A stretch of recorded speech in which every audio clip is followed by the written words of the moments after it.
어둠이 내린 선산 입구, 빗줄기를 맞으며 덩그러니 서 있는 검은 승용차 한 대.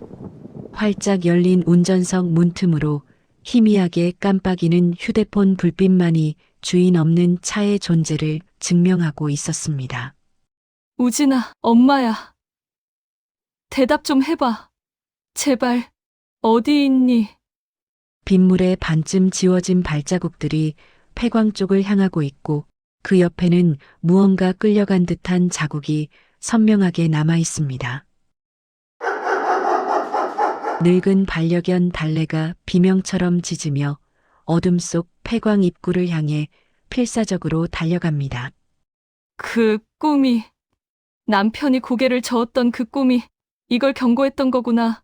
천둥이 하늘을 가르는 순간 번개 섬광이 녹슨 철망으로 막힌 폐광 입구를 비쳤습니다.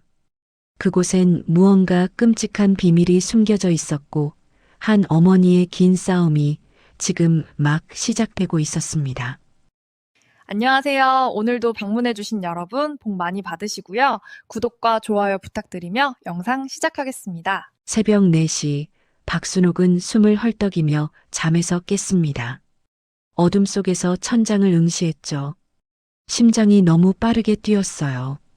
손끝이 차갑게 식어가는 게 느껴졌습니다. 꿈이었어요. 아니, 꿈이라기엔 너무 선명했습니다.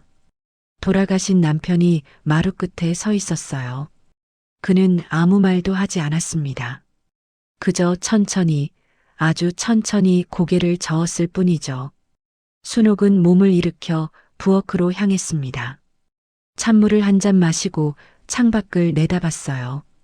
경북 청하골의 가을 새벽은 깊고 고요했습니다. 마을을 감싸고 있는 산들이 검은 실루엣으로 어둠 속에 잠겨 있었죠. 저 산 어딘가에 남편의 묘가 있습니다. 그리고 그 옆자리엔 언젠가 자신도 누울 자리가 있었어요. 괜한 꿈이야. 순옥은 스스로에게 말했습니다. 하지만 가슴 한구석이 무겁게 가라앉는 느낌을 떨칠 수 없었어요. 남편이 세상을 떠난 지 이제 49제도 지나지 않았습니다. 그래서 꿈에 나타난 걸 거예요. 그렇게 생각하려 했지만 그 고개 젓는 모습이 자꾸 눈앞에 어른거렸습니다. 동이 트기 시작했습니다. 순옥은 마당으로 나가 우물가에서 세수를 했어요. 차가운 물이 얼굴을 적시는 순간 정신이 조금 들었습니다. 수건으로 얼굴을 닦으며 고개를 들었을 때 마을 입구 쪽 전봇대에 걸린 현수막이 눈에 들어왔죠. 청하골 대규모 관광단지 개발 예정지. 빨갛고 노란 글씨가 아침 햇살을 받아 번쩍였습니다. 한 달 전쯤 걸린 현수막이에요. 처음 봤을 때는 그저 마을에 무슨 좋은 일이 생기나 보다 했습니다. 하지만 요즘 들어 마을 분위기가 묘하게 변했어요. 낯선 차들이 자주 오가기 시작했고 서울에서 온 듯한 정장 차림의 사람들이 이곳저곳을 둘러보고 다녔죠. 엄마, 일어나셨어요? 둘째 아들 우성의 목소리였습니다. 26살 경찰 공무원 시험을 준비 중인 아들이었죠. 우성은 마당으로 나오며 머리를 극적였어요. 일찍 일어났네. 잠이 안 왔니? 응, 괜찮아. 순옥은 대답했지만 목소리에 힘이 없었습니다. 우성은 어머니의 얼굴을 유심히 들여다봤어요. 또 꿈꾸셨어요? 응, 아버지. 순옥은 고개를 끄덕였습니다. 우성은 잠시 망설이다가 어머니의 어깨에 손을 얹었어요. 그냥 꿈이에요, 엄마. 괜찮아요. 그래, 그냥 꿈이겠지. 하지만 순옥의 가슴은 여전히 무거웠습니다.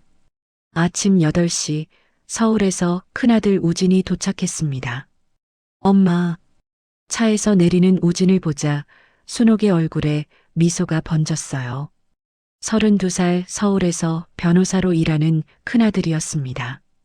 키가 크고 단정한 인상의 우진은 여행용 가방을 들고 현관으로 들어왔죠.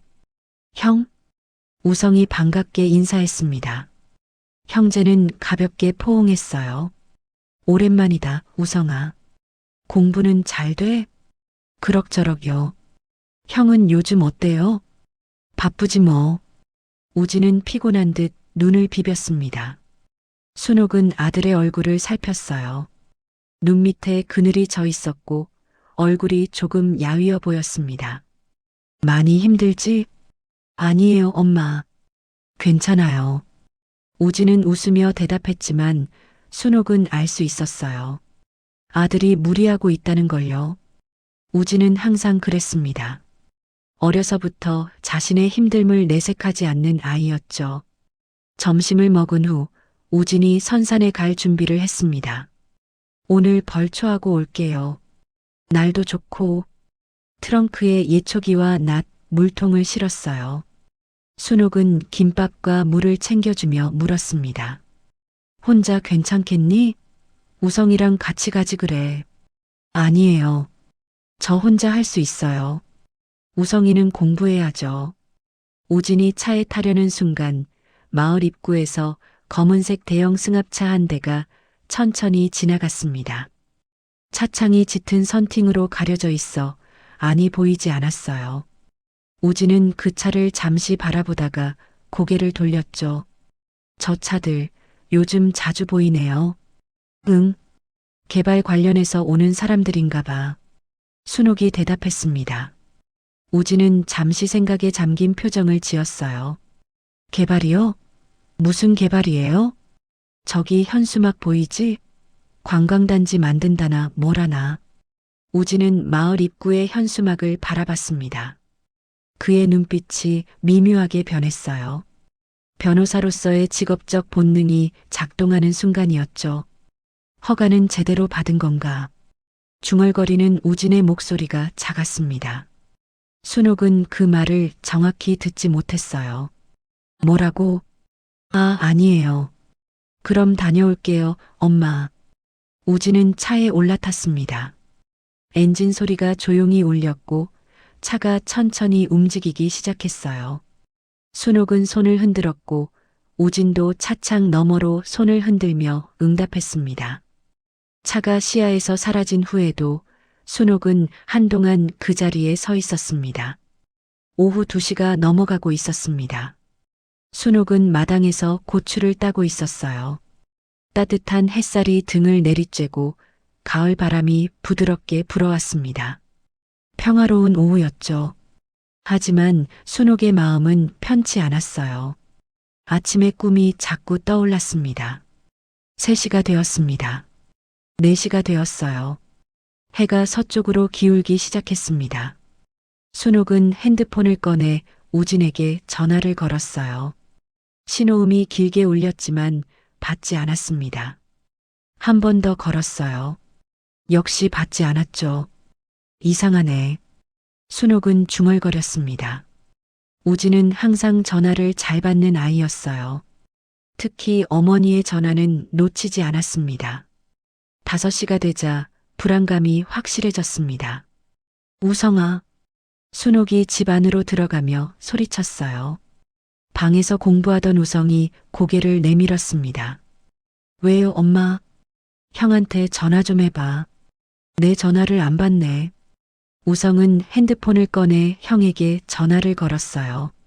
역시 받지 않았습니다. 한 번 더, 2번 더 걸었지만 소용없었죠. 이상하네. 형이 전화를 안 받아요. 우성의 목소리에도 불안한 기색이 묻어났습니다. 선산에 가보자. 순옥이 말했어요. 우성은 고개를 끄덕이며 자동차 열쇠를 집어들었습니다. 선산으로 가는 길은 구불구불했습니다. 우성이 운전하는 차 안에서 순옥은 창밖을 내다보며 손을 꼭 쥐고 있었어요. 해가 지고 있었습니다. 상그림자가 길게 늘어나며 골짜기를 어둠 속에 잠기게 하고 있었죠. 엄마, 괜찮을 거예요. 우성이 위로하듯 말했습니다. 하지만 그의 목소리도 떨리고 있었어요. 선산 입구에 도착했을 때 순옥의 심장이 쿵 내려앉았습니다. 우진의 차가 거기 있었어요. 검은색 세단이 임도 옆에 조용히 서 있었습니다.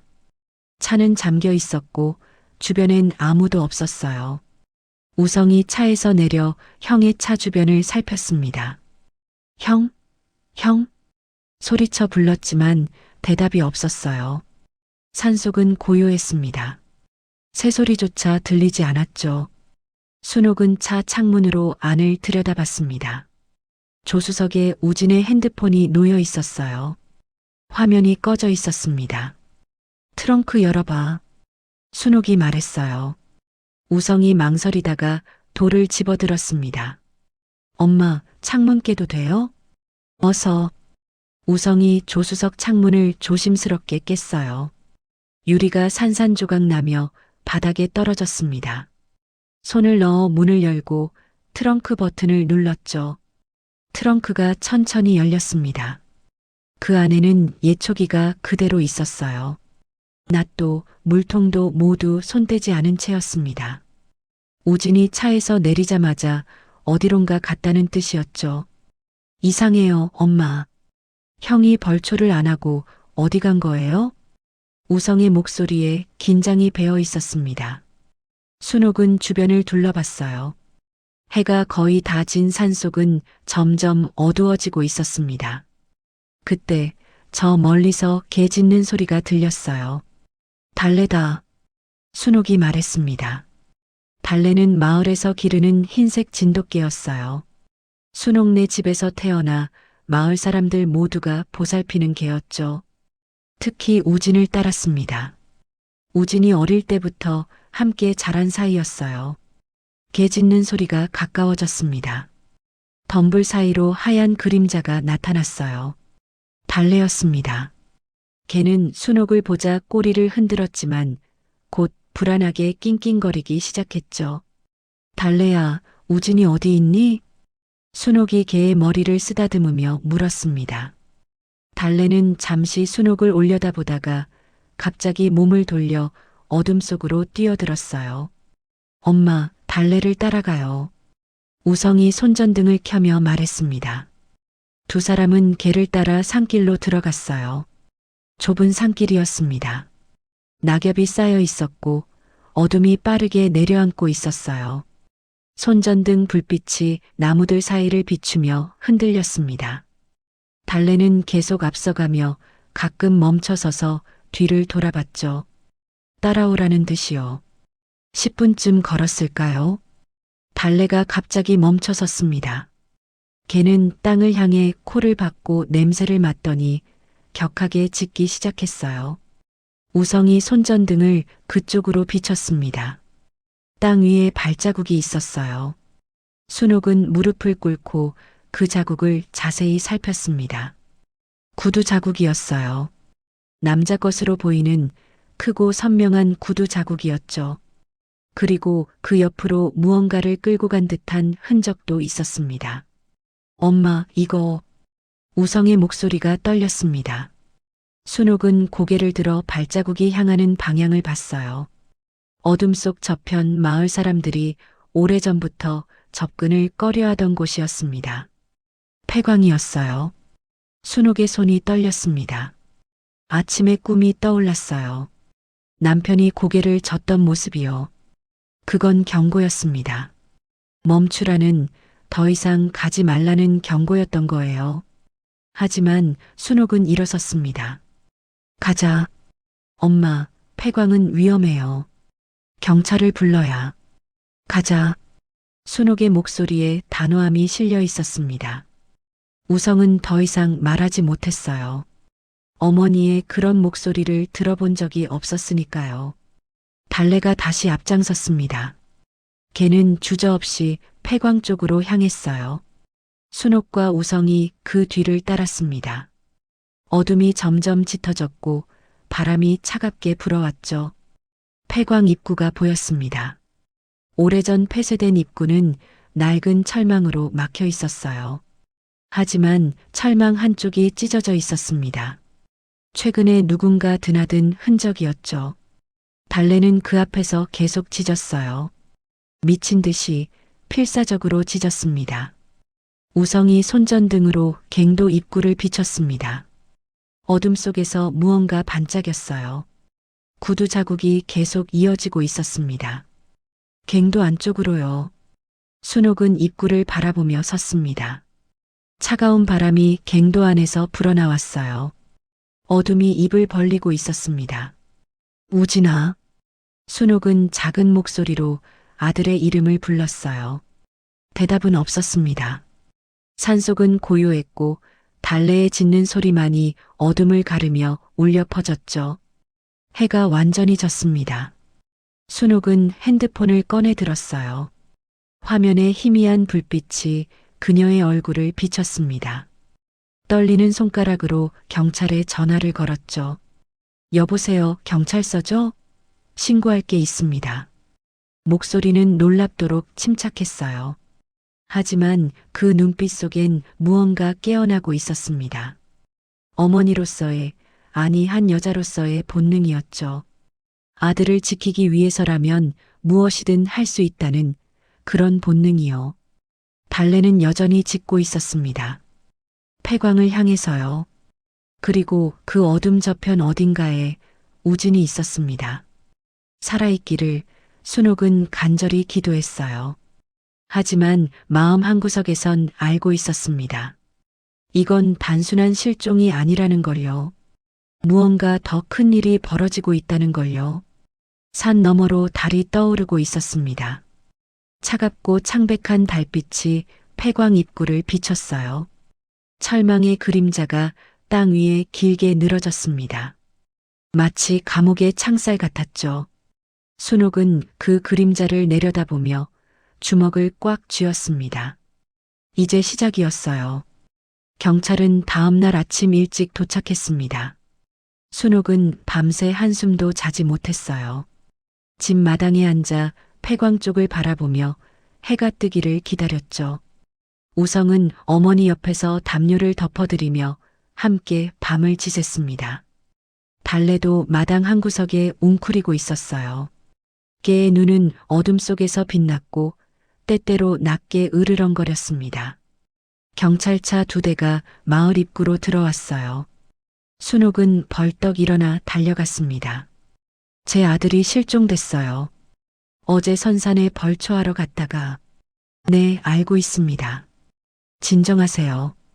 내려온 경찰관은 40대 중반쯤 되어 보이는 남자였어요. 계급장을 보니 경이었습니다. 그는 수첩을 꺼내 들고 질문을 시작했죠. 실종자 성함은요? 최우진입니다. 32살이고 서울에서 변호사로. 변호사요? 경희의 눈빛이 미묘하게 변했어요. 순옥은 그걸 놓치지 않았습니다. 네, 변호사예요. 그게 왜요? 아니, 그냥요. 계속 말씀하세요.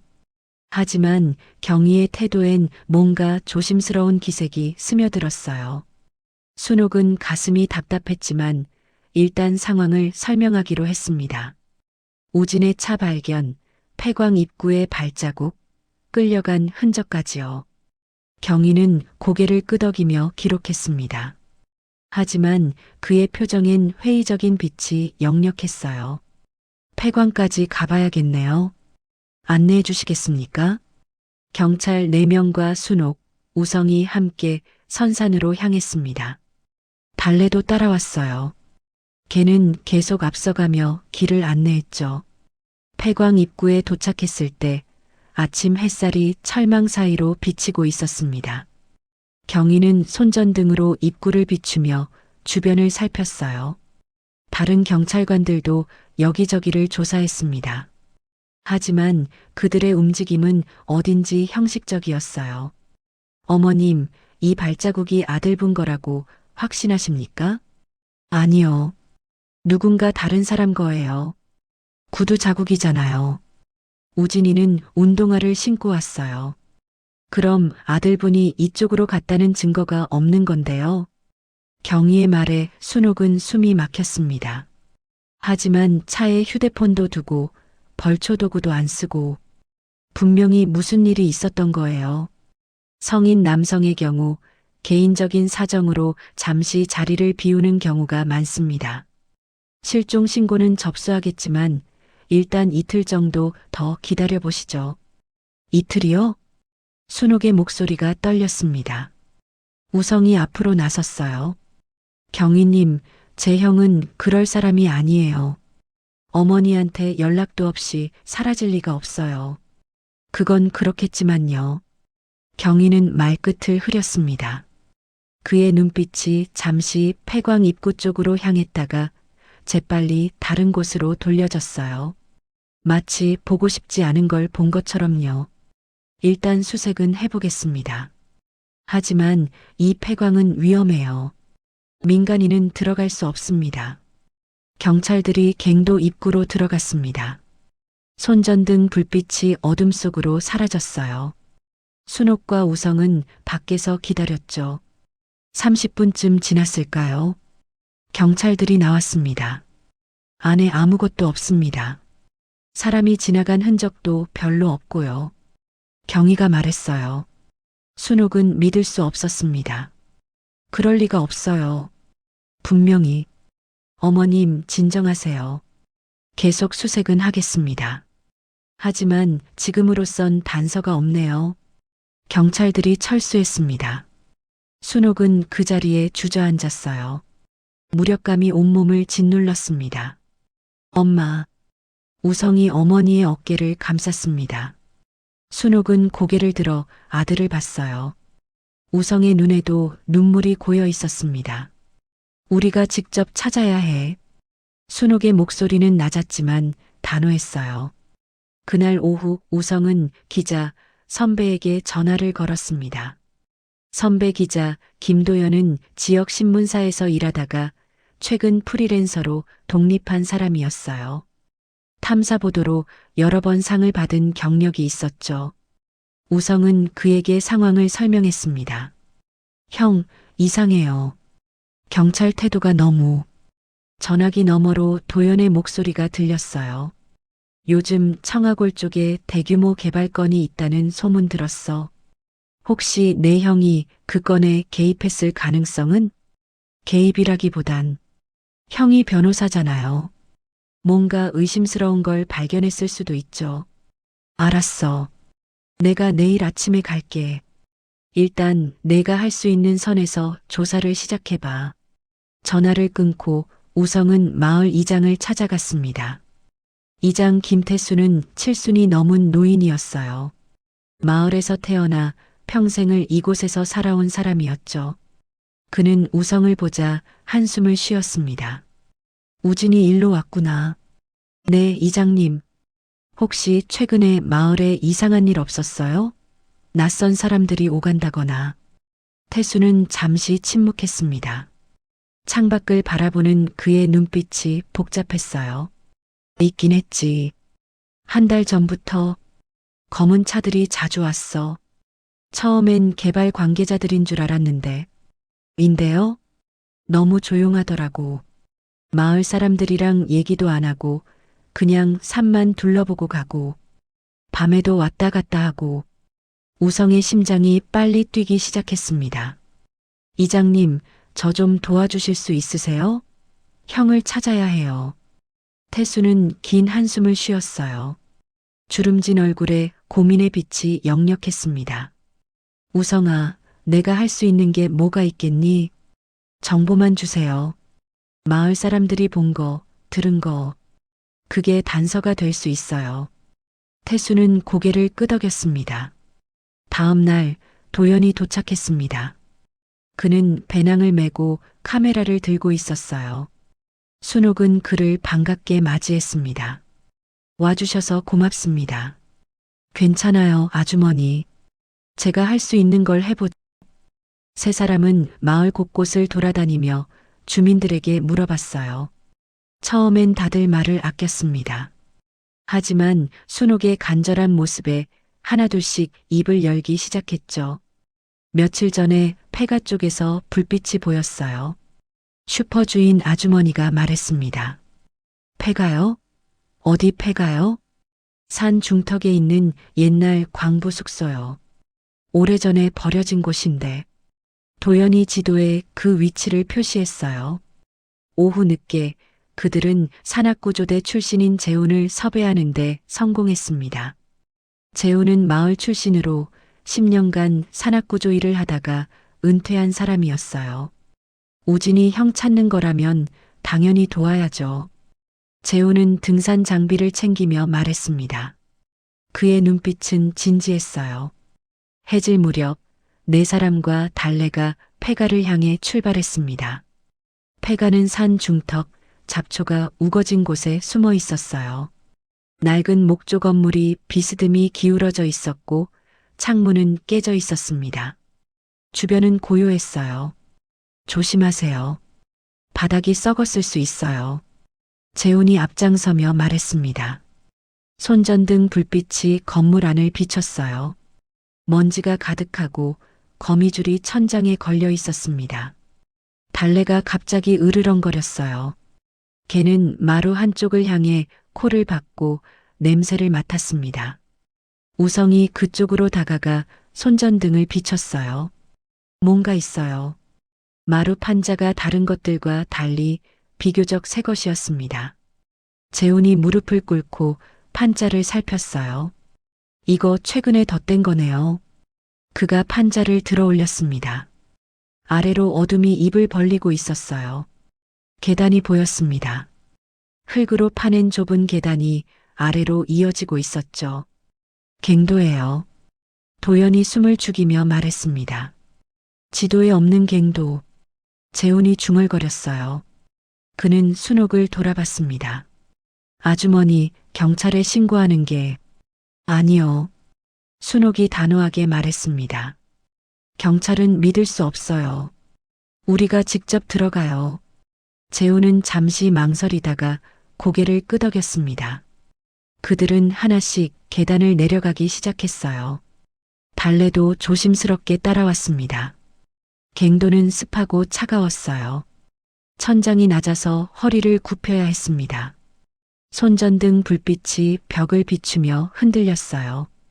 발밑에 흙은 축축했고 어디선가 물 떨어지는 소리가 들렸습니다. 5분쯤 걸었을까요? 갱도가 넓어지는 공간이 나타났어요. 여기. 우성이 손전등을 천천히 돌렸습니다.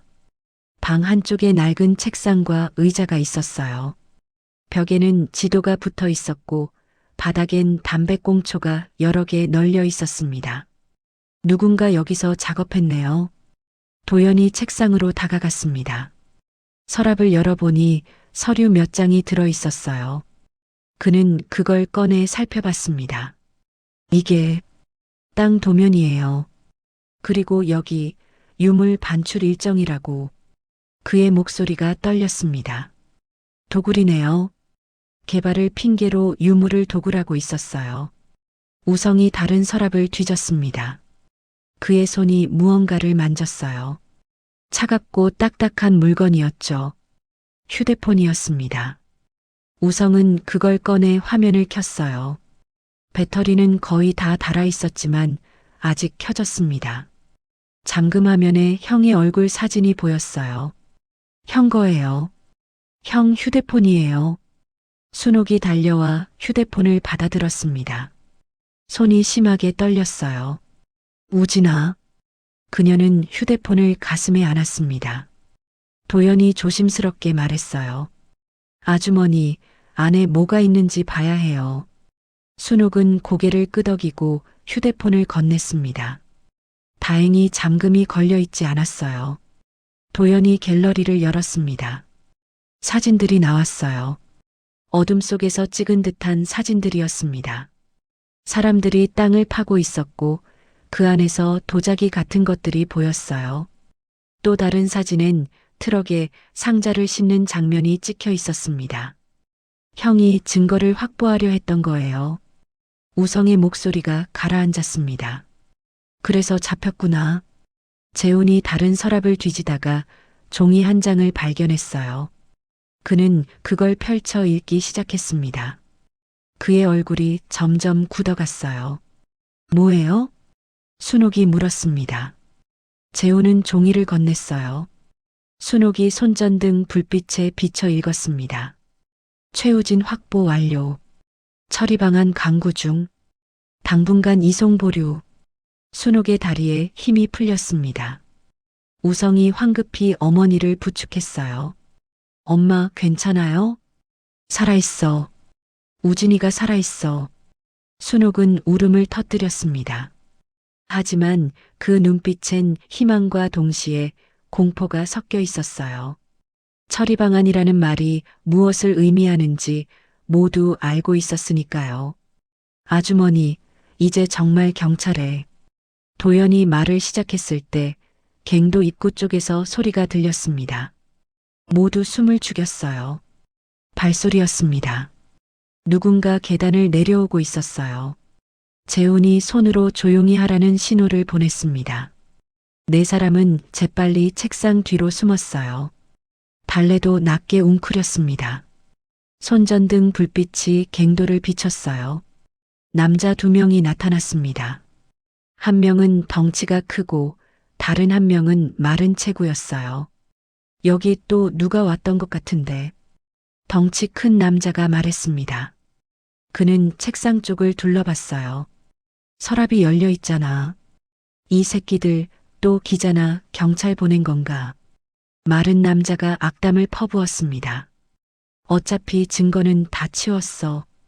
변호사 새끼도 내일 이송하면 끝이고. 그래도 조심해야지.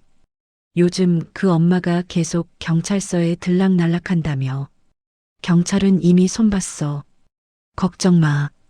두 남자는 방을 한 바퀴 돌더니 다시 갱도로 들어갔습니다.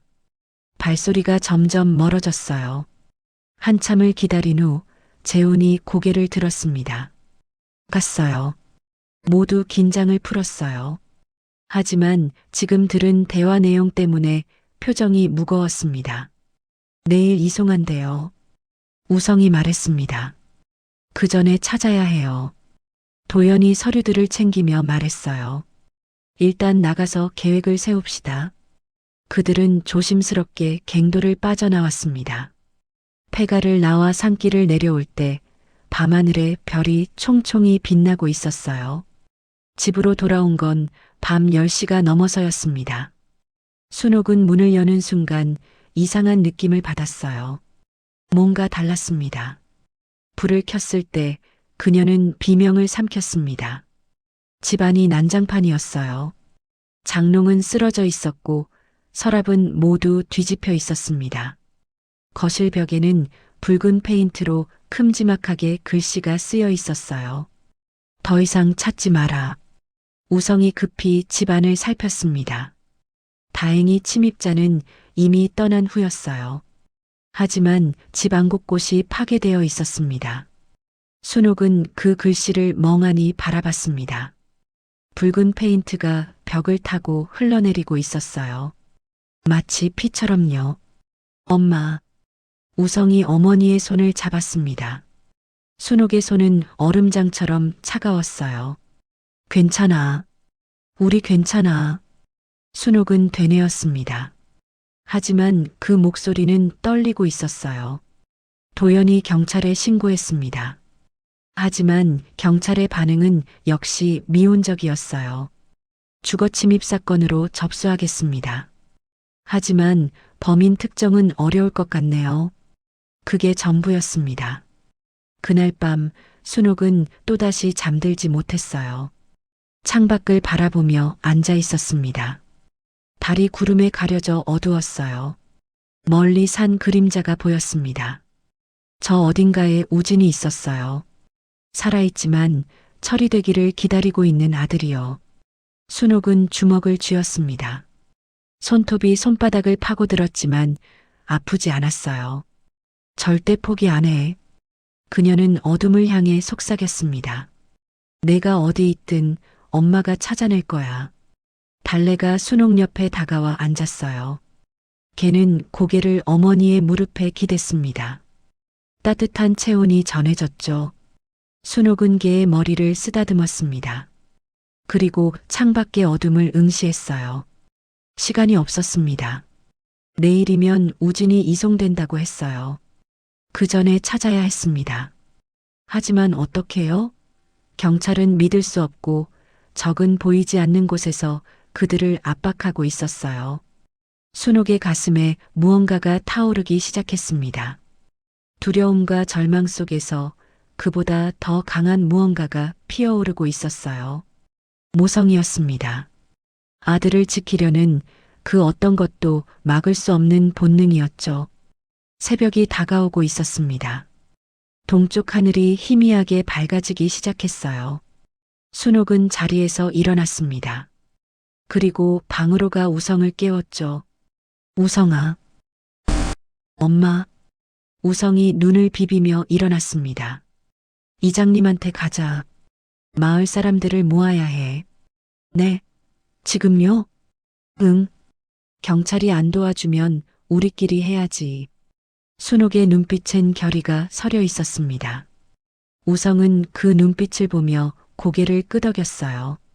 밖으로 나왔을 때 새벽 공기가 차갑게 뺨을 스쳤습니다. 하늘은 여전히 어두웠지만 동쪽 끝에서 빛이 새어나오고 있었어요. 새로운 하루가 시작되고 있었습니다. 순옥은 그 빛을 바라보며 걸었습니다. 한 걸음 한 걸음 단호하게요. 아들을 찾을 때까지 그녀는 멈추지 않을 것입니다. 이틀 후 전기가 끊겼습니다. 순옥이 아침에 일어나 불을 켜려 했을 때 아무 반응이 없었어요. 스위치를 몇 번이나 눌렀지만 소용없었습니다. 냉장고도 멈춰 있었고 핸드폰 충전기도 작동하지 않았죠. 엄마, 두꺼비집 확인해 봤는데 이상 없어요. 우성이 말했습니다. 그의 얼굴에 불안한 기색이 역력했어요. 한전에 전화해봐. 순옥이 말했습니다. 우성이 전화를 걸었어요. 통화는 길지 않았습니다. 요금 미납으로 단전됐대요. 하지만 엄마, 우리 요금 다 냈잖아요. 알아. 그 사람들이 한 거야. 순옥의 목소리는 담담했습니다. 하지만 손은 떨리고 있었어요. 그날 오후 수도도 끊겼습니다. 수돗물을 틀었지만 한 방울도 나오지 않았어요. 우물물도 마찬가지였습니다. 누군가 밤사이 펌프를 고장낸 것 같았죠. 이장님한테 가자. 순옥이 말했습니다. 그녀와 우성은 이장 집으로 향했어요. 하지만 이장 태수는 문을 열어주지 않았습니다. 이장님, 저예요. 순옥이에요. 순옥이 문을 두드렸습니다. 안에서 인기척이 들렸지만 문은 열리지 않았어요. 이장님, 우진이 때문에 왔어요. 도와주세요. 한참을 기다린 후 문이 조금 열렸습니다. 태수의 얼굴이 보였어요. 그는 몹시 피곤해 보였고 눈가에 멍이 들어 있었습니다. 순옥 씨, 미안해요. 그의 목소리는 낮았습니다. 무슨 일 있으세요? 어젯밤에 사람들이 왔어요. 경고하더군. 더 이상 내 일에 개입하지 말라고. 순옥의 가슴이 철렁 내려앉았습니다. 이장님, 미안해요, 정말. 하지만 나도 가족이 있어요. 손주들도 있고. 태수는 고개를 숙였습니다. 그리고 천천히 문을 닫았어요. 이장님, 순옥이 다시 문을 두드렸지만 대답이 없었습니다. 그녀는 그 자리에 주저앉고 싶었어요. 하지만 참았습니다. 우성이 어머니의 팔을 잡았죠. 엄마, 집으로 가요. 돌아가는 길에 마을 사람들이 그들을 피했습니다. 슈퍼 주인 아주머니는 그들을 보자 급히 가게 문을 닫았어요. 평소 친하게 지내던 이웃도 고개를 돌렸습니다. 마을 전체가 그들을 외면하고 있었어요. 엄마, 다들 왜 이래요? 우성의 목소리에 분노가 섞여 있었습니다. 무서운 거야. 다들. 순옥이 대답했어요. 그녀는 이해했습니다. 사람들이 왜 그러는지를요. 보이지 않는 조직의 위협이 얼마나 무서운지 알았죠. 그날 저녁 경찰서에서 전화가 왔습니다. 최우진 씨 실종 사건은 종결하기로 했습니다. 경희의 목소리였어요. 순옥은 핸드폰을 꽉 쥐었습니다. 무슨 소리예요? 아직 아무것도 못 찾았잖아요. 더 이상 단서가 없습니다. 성인의 자발적 잠적으로 결론. 자발적 잠적이요? 집에 침입해서 협박한 건요? 전기수도 끊긴 건요? 그건 별개의 사안입니다. 주거 침입건은 따로. 거짓말. 순옥이 소리쳤습니다. 하지만 전화는 이미 끊겨 있었어요. 그녀는 핸드폰을 바닥에 내던졌습니다. 화면이 깨졌지만 신경 쓰이지 않았어요. 우성이 어머니를 안았습니다. 엄마, 괜찮아. 괜찮아. 순옥은 되뇌었지만 눈물이 흘러내렸습니다. 처음으로 무너지는 순간이었어요. 다음 날 아침 도연과 재훈도 떠났습니다. 아주머니, 정말 죄송해요. 도연이 말했습니다. 그의 눈가에도 멍이 들어 있었어요. 어젯밤에 집에 불이 났어요. 다행히 큰 피해는 없었지만 경고였어요. 제가 약해서 죄송합니다. 아니에요. 이해해요. 순옥이 고개를 끄덕였습니다. 재훈도 미안한 표정으로 고개를 숙였어요. 가족 생각하면 어쩔 수 없어요. 알아요. 괜찮아요. 순옥은 웃으려 했지만 웃음이 나오지 않았습니다. 두 사람이 떠난 후 집은 더욱 고요해졌어요. 사흘째 되던 날 순옥과 우성은 완전히 고립되었습니다. 전기도 없고 수도도 없었어요. 마을 사람들은 모두 등을 돌렸고 경찰은 사건을 종결했습니다. 집 밖에는 가끔 낯선 차가 지나다니며 그들을 감시했죠. 순옥은 마당에 앉아 하늘을 올려다봤습니다. 가을 하늘이 높고 푸르렀어요. 아름다운 날씨였습니다. 하지만 그녀의 세계는 무너지고 있었어요. 엄마, 물 떠왔어요. 우성이 양동이를 들고 왔습니다. 이웃 마을까지 가서 물을 얻어온 것이었어요. 땀으로 얼굴이 젖어 있었습니다. 고생했다. 순옥이 아들의 머리를 쓰다듬었어요. 우성은 어머니의 손을 잡았습니다. 엄마, 우리 서울 가요. 여기선 할 수 있는 게 없어요. 형을 찾는 다른 방법이 있을 거예요. 여기 있으면 위험해요. 순옥은 대답하지 않았습니다. 그저 멀리 산을 바라봤어요. 저 어딘가에 우진이 있습니다. 살아있을까요? 아니면 생각하고 싶지 않았어요. 그날 밤 순옥은 혼자 마루에 앉아 있었습니다. 우성은 방에서 잠들었고 달래만이 곁을 지키고 있었어요. 별이 총총한 밤하늘이 아름다웠습니다. 미안해, 우진아. 순옥은 작은 목소리로 중얼거렸습니다. 엄마가 무능해서, 너를 못 찾아서 눈물이 다시 흘렀어요. 이번엔 참지 않았습니다. 한참을 울고 난 후 그녀는 고개를 들었어요. 현관 앞에 뭔가 있었습니다. 순옥은 천천히 일어나 다가갔어요. 하얀 봉투 하나가 놓여 있었습니다. 누가 놓고 간 것 같았어요. 손전등으로 주변을 비췄지만 아무도 없었죠. 봉투를 집어들고 안을 확인했습니다. 종이 한 장이 들어 있었어요. 손으로 쓴 글씨였습니다. 모레 새벽 5시 청아골 외곽 창고 검은 승합차 번호판 34업 8721 마지막 기회. 순옥의 손이 떨렸습니다. 심장이 미친 듯이 뛰기 시작했어요. 우성아. 그녀는 집 안으로 뛰어들어갔습니다. 우성아, 일어나. 우성이 화들짝 놀라 일어났어요. 왜요, 엄마? 이거 봐. 순옥이 종이를 건넸습니다. 우성이 손전등으로 비춰 읽었어요. 그의 눈이 커졌습니다. 이게 형 이송 정보인가요? 그런 것 같아. 누가 보낸 거예요? 모르겠어. 하지만 이게 마지막 기회야. 순옥의 목소리에 힘이 돌아왔습니다. 우성은 어머니를 바라봤어요. 엄마, 하지만 우리 둘이서 어떻게. 모르겠어. 하지만 해야지. 순옥은 단호하게 말했습니다. 다음 날 새벽 순옥은 다시 이장 집으로 향했습니다.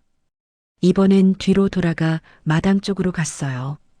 담을 넘으려는 순간 이장이 마당에서 나타났습니다. 순옥 씨, 이장님, 마지막으로 한 번만 도와주세요. 순옥이 고개를 숙였습니다. 이장은 한숨을 쉬었어요. 안 된다고 했잖아요. 이장님도 자식 있으시잖아요. 만약 이장님 아들이었다면 순옥의 목소리가 떨렸습니다. 이장은 말없이 그녀를 바라봤어요. 순옥은 봉투의 종이를 꺼내 보여줬습니다. 모레 새벽이에요. 그 전에 막지 못하면 우진이는 그녀는 말을 잇지 못했습니다. 이장은 종이를 받아 읽었어요. 한참을 묵묵히 서 있던 그가 입을 열었습니다. 창고가 어딘지 알아요. 정말요? 마을 외곽, 옛날 농기계 보관소. 지금은 안 쓰는 곳이지. 이장의 목소리에 변화가 있었어요. 순옥은 그의 눈을 똑바로 봤습니다. 도와주실 거예요? 이장은 길게 한숨을 내쉬었습니다. 내가 비겁했어요. 손주 핑계 대면서 사실 그냥 무서웠던 거지. 그는 고개를 들었어요. 눈빛에 결기가 서려 있었습니다. 이 마을에서 70년을 살았는데 이런 식으로 살 순 없어요. 순옥의 눈에 눈물이 맺혔습니다. 고맙습니다. 사람 몇 명 모아볼게요. 모레까지. 정말요?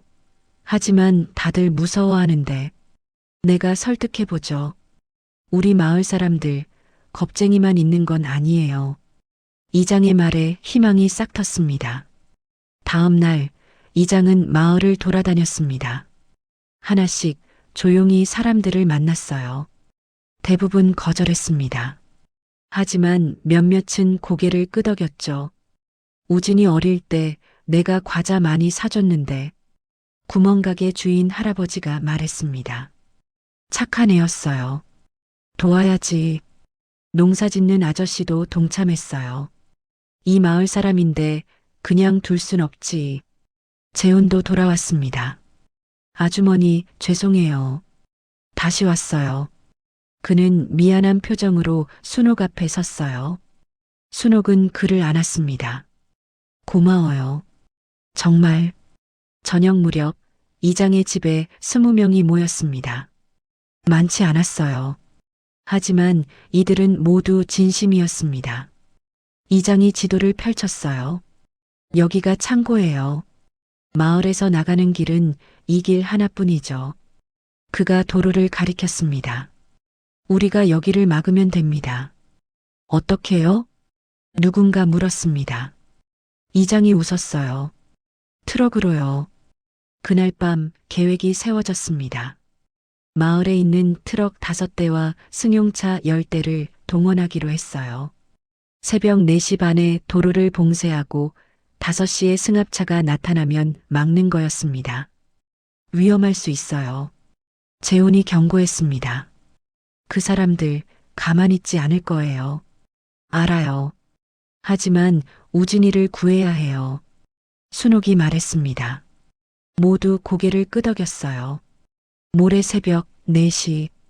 순옥은 눈을 떴습니다. 잠들지 못했어요. 우성도 이미 일어나 있었습니다. 엄마, 준비됐어요? 응. 두 사람은 밖으로 나왔어요. 달래도 따라왔습니다. 마을은 고요했지만 곳곳에서 불빛이 켜지기 시작했어요. 4시 반 트럭들이 움직이기 시작했습니다. 엔진 소리가 어둠을 가르며 울렸어요. 순옥은 재훈의 차에 탔습니다. 우성과 달래도 함께였죠. 가요. 재훈이 말했습니다. 차들이 일렬로 마을을 빠져나갔어요. 청하골 외곽도로에 도착했습니다. 이장의 트럭이 맨 앞에 섰어요. 다른 트럭들이 그 뒤를 따라 도로를 가로막았습니다. 승용차들은 양쪽에 늘어섰죠. 완벽해요. 이장이 내려와 확인하며 말했습니다. 누가 봐도 농산물을 운반하는 행렬처럼 보였어요. 하지만 실제로는 철통 같은 봉쇄망이었습니다. 다들 자리 잡으세요. 사람들이 차에서 내렸어요. 순옥은 도로 한쪽에 섰습니다. 손이 떨렸어요. 우성이 어머니의 손을 잡았습니다. 괜찮아요, 엄마. 응, 괜찮아. 동쪽 하늘이 희미하게 밝아지기 시작했습니다. 5시가 가까워지고 있었어요. 모두 숨을 죽이고 기다렸습니다. 시간이 너무 느리게 흘렀죠. 5시 3분. 멀리서 헤드라이트 불빛이 보였습니다. 차 한 대가 다가오고 있었어요. 검은색 승합차였습니다. 저거다. 우성이 중얼거렸습니다. 순옥의 심장이 미친 듯이 뛰었어요. 승합차가 봉쇄망 앞에서 멈춰 섰습니다. 한참을 기다렸지만 아무 일도 일어나지 않았어요. 그러다가 운전석 문이 열렸습니다. 덩치 큰 남자가 내렸어요. 뭐 하는 거요? 그가 소리쳤습니다. 이장이 앞으로 나갔어요. 죄송합니다. 농산물 운반 중이에요. 조금만 기다려주세요. 지금 뭐라고? 당장 비켜. 남자의 목소리에 위협이 섞여 있었습니다. 하지만 이장은 꿋꿋하게 섰어요. 농협 트럭이 고장났어요.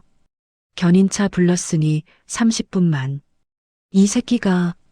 남자가 이장의 멱살을 잡으려는 순간 마을 사람들이 우르르 나왔습니다.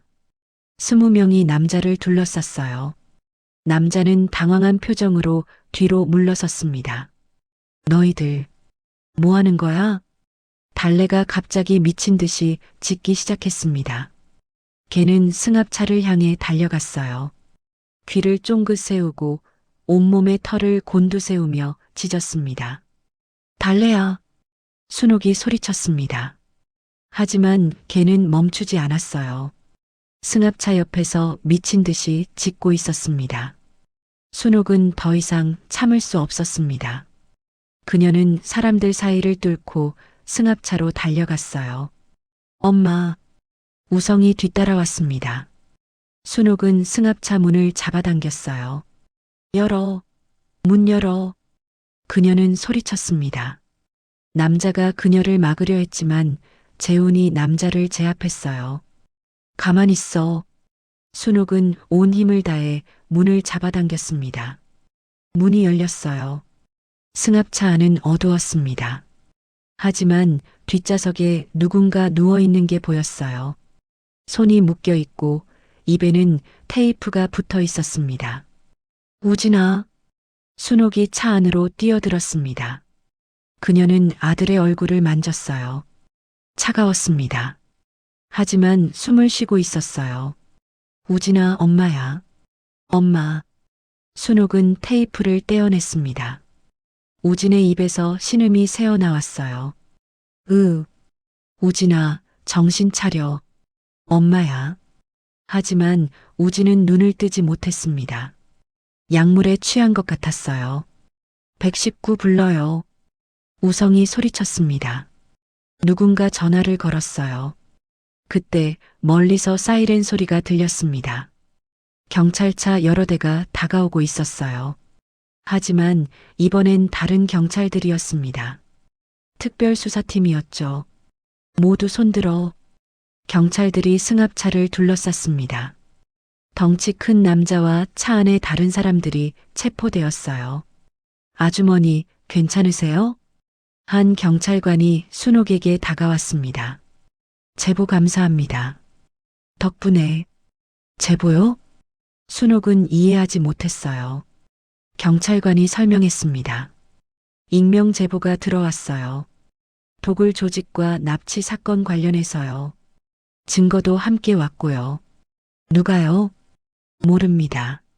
하지만 내부 고발자인 것 같아요. 순옥은 고개를 끄덕였습니다. 누군가 그들을 도운 거였어요. 그 봉투를 놓고 간 사람이요. 구급차가 도착했습니다. 응급요원들이 우진을 들것에 실었어요. 순옥이 함께 구급차에 탔습니다. 엄마도 타요. 우성이 뛰어올랐습니다. 달래도 뛰어오르려 했지만 재훈이 안아 올렸어요. 내가 데리고 있을게요. 구급차 문이 닫혔습니다. 사이렌이 울리며 차가 출발했어요. 순옥은 우진의 손을 꼭 잡았습니다. 아들의 손은 여전히 차가웠어요. 하지만 살아 있었습니다. 그것만으로도 충분했어요. 다 괜찮을 거야. 엄마가 지켜줄게. 그녀는 속삭였습니다. 눈물이 흘러내렸지만 이번엔 기쁨의 눈물이었어요. 병원 응급실, 의사들이 우진을 진찰했습니다. 순옥과 우성은 밖에서 기다렸어요. 시간이 너무 느리게 흘렀습니다. 1시간 후 의사가 나왔습니다. 보호자분이세요? 네, 어머니예요. 일단 생명에는 지장 없습니다. 다만 의사의 표정이 무거워졌어요. 다만 뭐예요? 순옥이 다급하게 물었습니다. 의사는 한숨을 쉬었어요. 약물 과다 복용과 머리 외상으로 인한 기억 장애가 있습니다. 기억 장애요? 네. 심각한 역행성 기억상실증이에요. 환자가 자신이 누군지, 가족이 누군지 기억하지 못할 수 있습니다. 순옥의 다리에 힘이 풀렸습니다. 우성이 황급히 어머니를 부축했어요.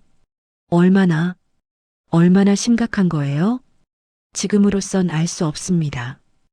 회복될 수도 있고 영구적일 수도 있어요. 의사의 말이 천천히 가슴에 꽂혔습니다. 면회는 내일부터 가능합니다. 지금은 안정이 필요해요. 의사가 돌아갔습니다. 순옥은 그 자리에 주저앉았어요. 아들을 찾았습니다. 살아있었어요. 하지만 이제 아들은 그녀를 기억하지 못했습니다. 엄마. 우성이 어머니를 안았습니다. 두 사람은 한참을 그렇게 있었어요. 창밖으로 해가 떠오르고 있었습니다. 새로운 하루였습니다. 하지만 순옥에게는 또 다른 시련의 시작이었어요. 그녀는 창밖의 햇살을 바라보며 생각했습니다. 괜찮아. 우진이가 살아있으면 돼. 엄마가 다시 기억하게 해줄게. 시간이 걸려도. 순옥은 주먹을 쥐었습니다. 싸움은 끝나지 않았어요. 이제 새로운 싸움이 시작되는 거였습니다. 아들의 기억을 되찾기 위한 싸움이요. 병실은 조용했습니다. 순옥은 침대 옆 의자에 앉아 아들을 바라봤어요. 우진은 깊은 잠에 빠져 있었습니다. 창문 너머로 아침 햇살이 비쳐들어 그의 얼굴을 비췄죠. 수척해진 얼굴이었지만 평화로워 보였어요. 순옥은 아들의 손을 잡았습니다. 따뜻했어요. 살아있다는 증거였습니다. 엄마, 커피 가져왔어요. 우성이 들어왔습니다. 그는 어머니 옆에 앉아 종이컵을 건넸어요. 고마워. 형은 아직 안 깨요? 응. 의사 선생님이 오늘 중으로 깰 거래. 우성은 형을 바라봤습니다. 복잡한 표정이었어요. 기억을 정말 못할까요? 순옥은 대답하지 않았습니다. 대답할 수가 없었어요. 오전 10시쯤 우진이 눈을 떴습니다. 천천히 마치 먼 곳에서 돌아오듯이 눈을 떴어요.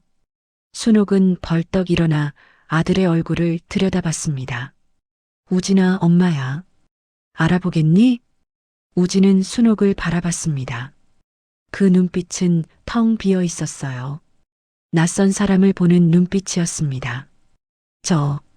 여기가 어디죠? 우진의 목소리는 쉬어 있었습니다. 순옥의 가슴이 철렁 내려앉았어요. 병원이야. 넌 아파서. 누구세요?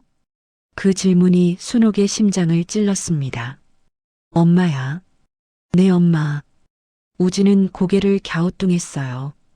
이해하지 못하는 표정이었습니다. 죄송한데 기억이 안 나요. 순옥은 아들의 손을 더 세게 쥐었습니다. 눈물이 흘러내렸지만 참았어요. 괜찮아. 천천히 기억하면 돼. 의사가 들어와 우진을 검사했습니다. 순옥과 우성은 복도에서 기다렸어요. 환자의 상태는 안정적입니다. 의사가 말했습니다. 하지만 기억 회복은 장담할 수 없습니다. 때로는 자극을 통해 갑자기 돌아오기도 하고 영원히 돌아오지 않을 수도 있어요. 어떻게 해야 하나요? 순옥이 물었습니다. 의사는 고개를 저었어요. 인내심을 가지고 기다리셔야 합니다. 익숙한 환경, 익숙한 사람들과 함께 있으면 도움이 될 수 있어요. 일주일 후 우진이 퇴원했습니다.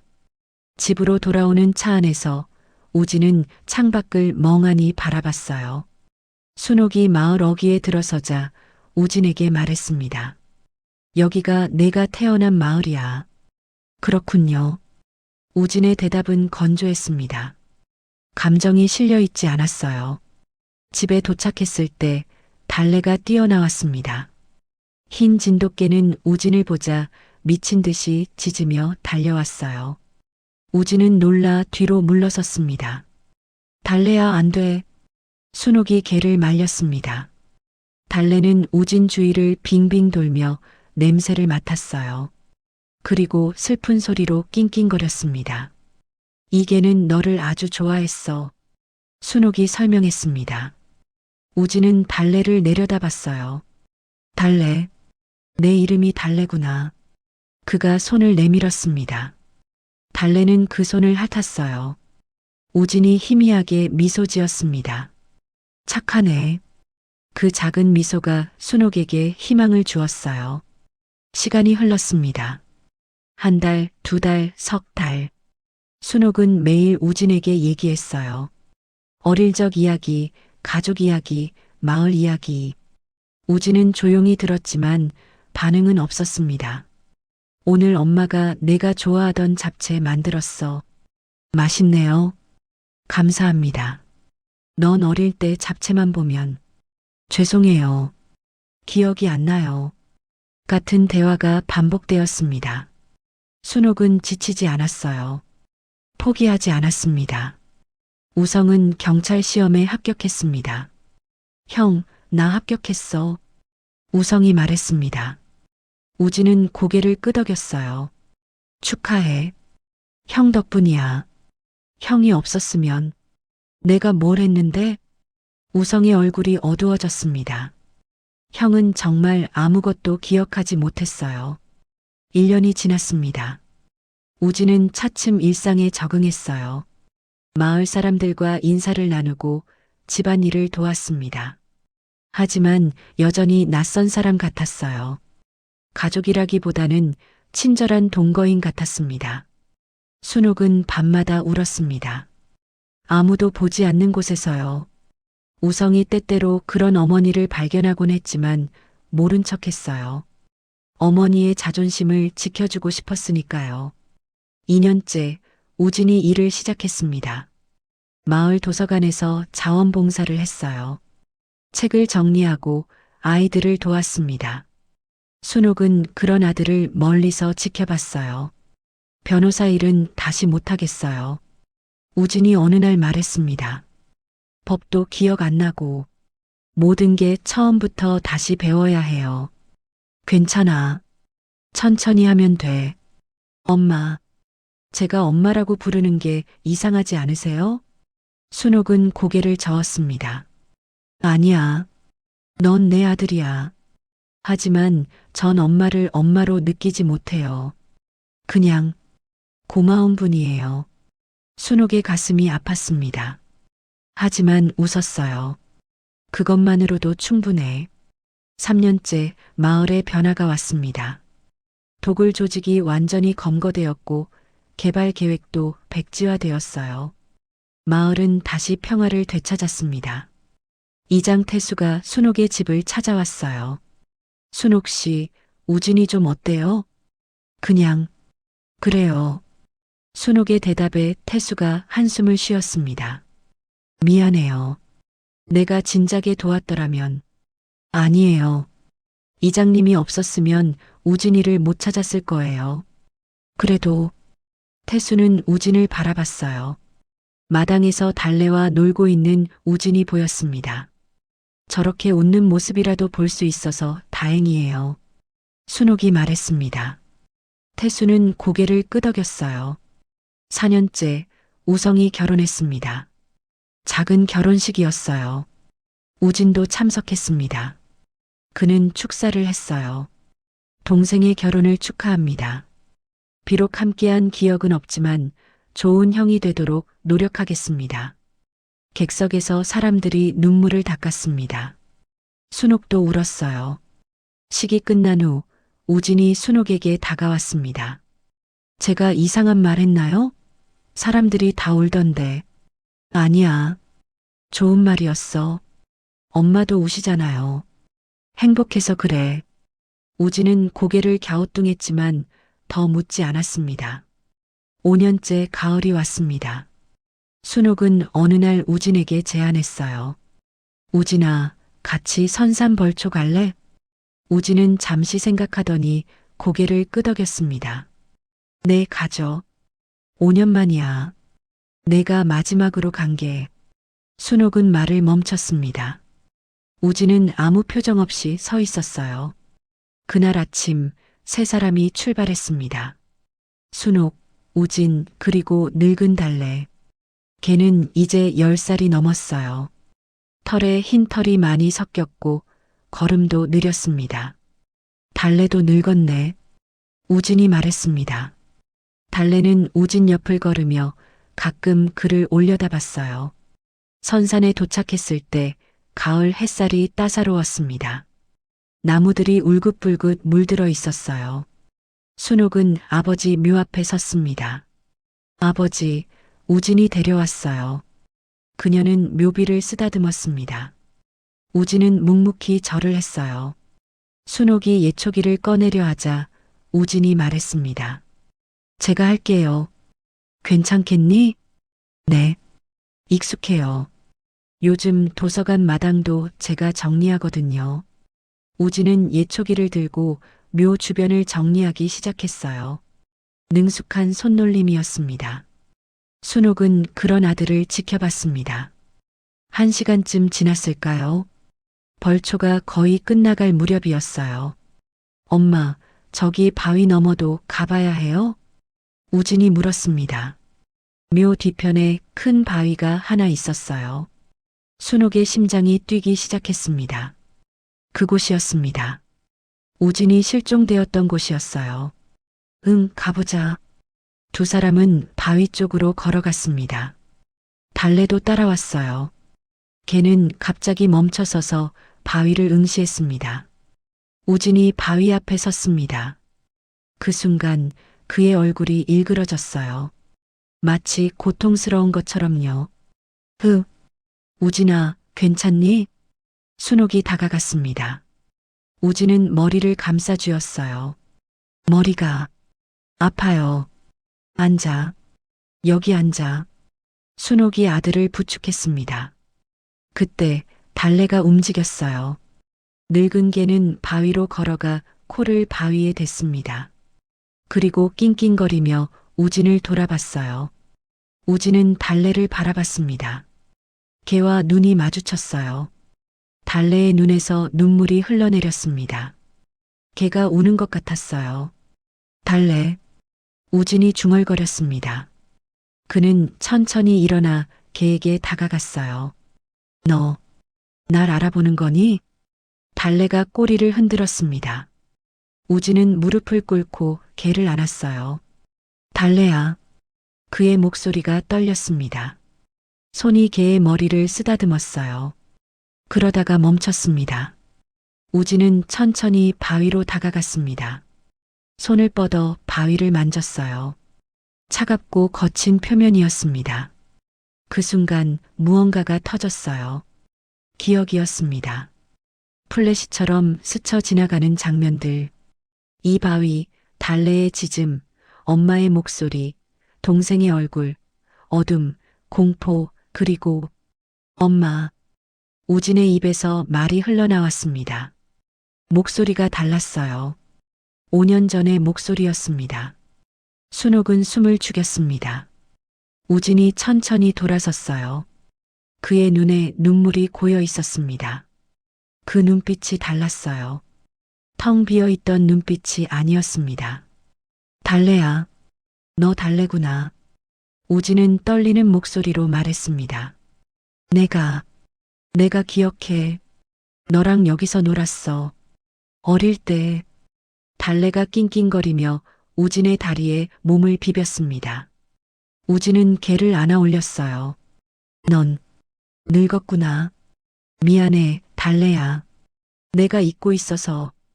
그가 고개를 들어 순옥을 봤습니다. 엄마. 그 한 단어에 담긴 감정이 달랐어요. 이제는 진짜 엄마를 부르는 목소리였습니다. 엄마, 저 우진이에요. 순옥의 눈에서 눈물이 쏟아졌습니다. 우진아, 미안해요. 기억 못해서 엄마가 얼마나 힘들었을지. 우진도 울기 시작했습니다. 5년 만에 처음 흘리는 진짜 눈물이었어요. 순옥은 아들에게 달려갔습니다. 두 사람은 그 자리에서 꼭 껴안았어요. 달래도 그 사이에서 꼬리를 흔들며 짖었습니다. 돌아왔구나. 내 아들이 돌아왔어. 순옥이 울먹이며 말했습니다. 우진은 어머니를 더 세게 안았어요. 네, 엄마. 돌아왔어요. 이제 기억나요. 다는 아니지만 중요한 건 기억나요. 그걸로 충분해. 충분해. 두 사람은 한참을 그렇게 있었습니다. 해가 서쪽으로 기울고 있었어요. 가을바람이 부드럽게 불어왔습니다. 나뭇잎들이 바스락거리며 춤을 췄죠. 우성이도 알아요? 우진이 물었습니다. 아직 몰라. 오늘 저녁에 얘기하자. 그래요. 동생 놀라겠다. 우진이 웃었습니다. 5년 만에 보는 진짜 웃음이었어요. 엄마, 저 변호사였죠? 응. 그것도 조금씩 기억나요. 제가 뭔가를 조사하다가 천천히 기억해도 돼. 급할 것 없어. 순옥이 아들의 손을 잡았습니다. 따뜻했어요. 고마워요, 엄마. 포기 안 하고 기다려줘서. 엄마니까. 순옥은 웃으며 대답했습니다. 세 식구는 산을 내려왔습니다. 우진이 달래를 안고 걸었어요. 늙은 개는 주인의 품에서 편안하게 눈을 감았습니다. 달래가 날 기억하고 있었네요. 응, 너를 잊은 적이 없어. 개가 사람보다 낫네요. 우진이 자조적으로 웃었습니다. 순옥이 아들의 어깨를 두드렸어요. 내가 잊었던 게 아니야. 잠시 길을 잃었던 거지. 그래요. 이제 길을 찾았어요. 집에 도착했을 때 우성이 나와 있었습니다. 다녀오셨어요? 그가 인사했습니다. 우진은 동생을 똑바로 봤어요. 우성아. 네, 형. 미안해. 그동안 제대로 형 노릇 못해서. 우성은 고개를 갸우뚱했습니다. 무슨 소리예요? 나 기억났어. 우성아. 우진의 목소리에 감정이 실려 있었습니다. 우성의 눈이 커졌어요. 정말요? 응. 다는 아니지만 널 기억해. 경찰 시험 합격한 것도 결혼한 것도. 우성의 얼굴이 일그러졌습니다. 그는 형에게 달려가 안았어요. 형? 형? 미안해, 우성아. 고생 많았지. 두 형제는 한참을 그렇게 있었습니다. 순옥은 그 모습을 바라보며 눈물을 닦았어요. 그날 저녁 가족이 함께 식사했습니다. 5년 만에 처음으로 진짜 가족처럼 둘러앉았어요. 우진이 젓가락질을 하다가 웃었습니다. 이 맛, 엄마 잡채 맛이에요. 기억나니? 네. 어릴 때 이것만 먹었던 것 같아요. 맞아, 너 편식쟁이였어. 순옥도 웃었습니다. 우성이 형의 그릇에 반찬을 올려놨어요. 형, 많이 먹어요. 고마워. 평범한 대화였습니다. 하지만 그 평범함이 기적이었어요. 식사 후 마당에 나왔습니다. 별이 총총히 빛나고 있었어요. 달래는 우진의 발치에 누워 있었습니다. 엄마, 제가 앞으로 뭘 해야 할지 모르겠어요. 우진이 말했습니다. 변호사는 못할 것 같고, 기억도 완전하지 않고, 천천히 생각하면 돼. 순옥이 아들의 어깨에 손을 얹었습니다. 중요한 건 내가 여기 있다는 거야. 살아있고 우리 곁에 있다는 거. 그래도 우진아, 넌 이미 충분해. 살아서 돌아온 것만으로도 충분해. 우진은 어머니를 바라봤어요. 엄마는 정말 강하세요. 아니야. 난 그냥 엄마일 뿐이야. 순옥이 미소 지었습니다. 내가 있어서 강해질 수 있었던 거야. 우진은 고개를 끄덕였습니다. 하늘을 올려다봤어요. 아버지도 보고 계실까요? 그럼 저 위에서 웃고 계실 거야. 아버지한테도 미안해요. 제대로 벌초도 못하고. 아니야. 오늘 잘했어. 아버지도 기뻐하실 거야. 가족은 한참을 그렇게 있었습니다. 밤바람이 부드럽게 불어왔고 별은 더욱 밝게 빛났어요. 다음 날부터 새로운 일상이 시작되었습니다. 우진은 기억을 되찾는 작업을 시작했어요. 옛날 사진을 보고 일기를 읽고 친구들을 만났습니다. 모든 게 천천히 조금씩 돌아왔어요. 형, 이거 기억나요? 우리 같이 찍은 사진. 우성이 사진을 보여줬습니다. 고등학교 때 사진. 조금 기억나는 것 같아. 이때 우리 수학여행 갔었어요. 제주도. 우진은 눈을 감고 생각했습니다. 희미하게 무언가가 떠올랐어요. 바다가 보여. 맞아. 우리 바다에서 놀았어요. 기억은 천천히 하지만 확실하게 돌아오고 있었습니다. 한 달 후 우진이 결정을 내렸습니다. 엄마, 저 공부 다시 하려고요. 공부? 네. 변호사는 아니더라도 법을 다시 배우고 싶어요. 제가 겪은 일 때문에 힘든 사람들을 도와주고 싶어요. 순옥은 아들을 안았습니다. 좋은 생각이야. 엄마가 응원할게. 시간이 좀 걸릴 거예요. 괜찮아. 천천히 가자.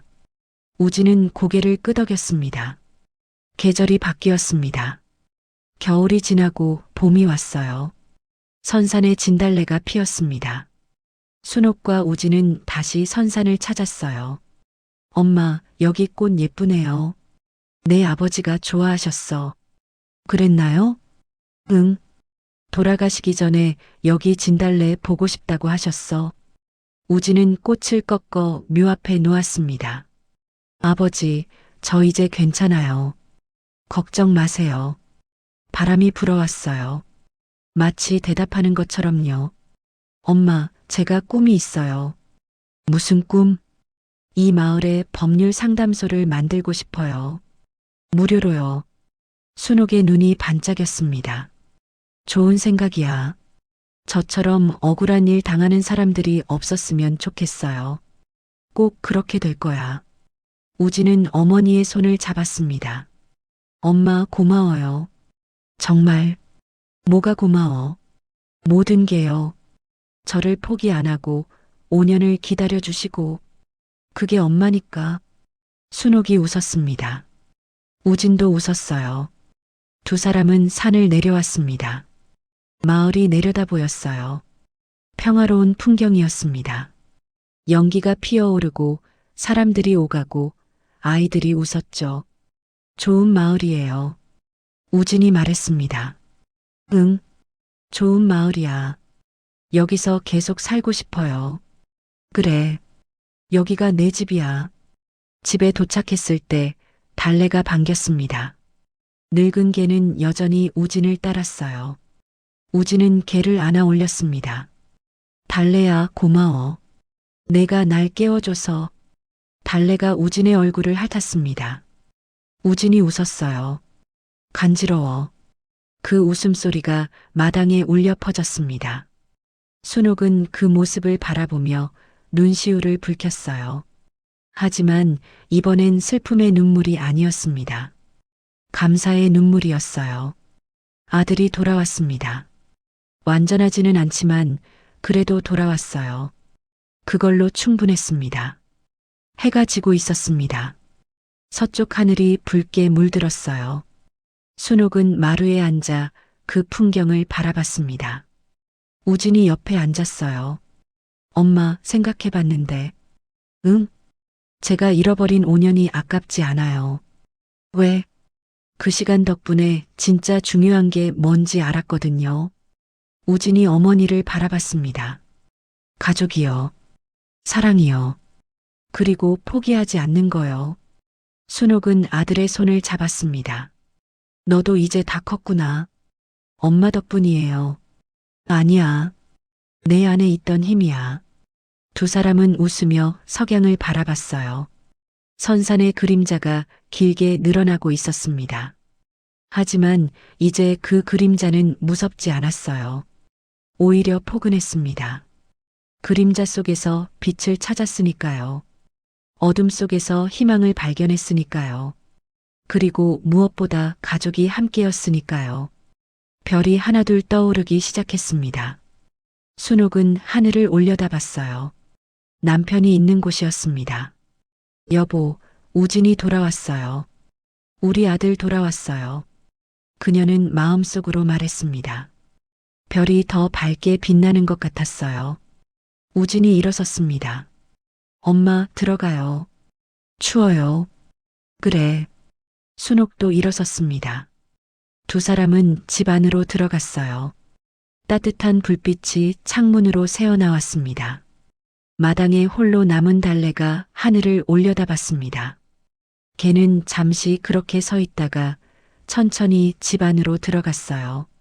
밤은 깊어갔습니다. 하지만 그 집에는 따뜻함이 가득했어요. 5년 만에 되찾은 일상이, 5년 만에 되찾은 사랑이, 5년 만에 되찾은 희망이 그곳에 있었습니다. 선산의 그림자는 이제 완전히 걷혔습니다. 그리고 새로운 내일이, 희망찬 내일이 밝아오고 있었어요.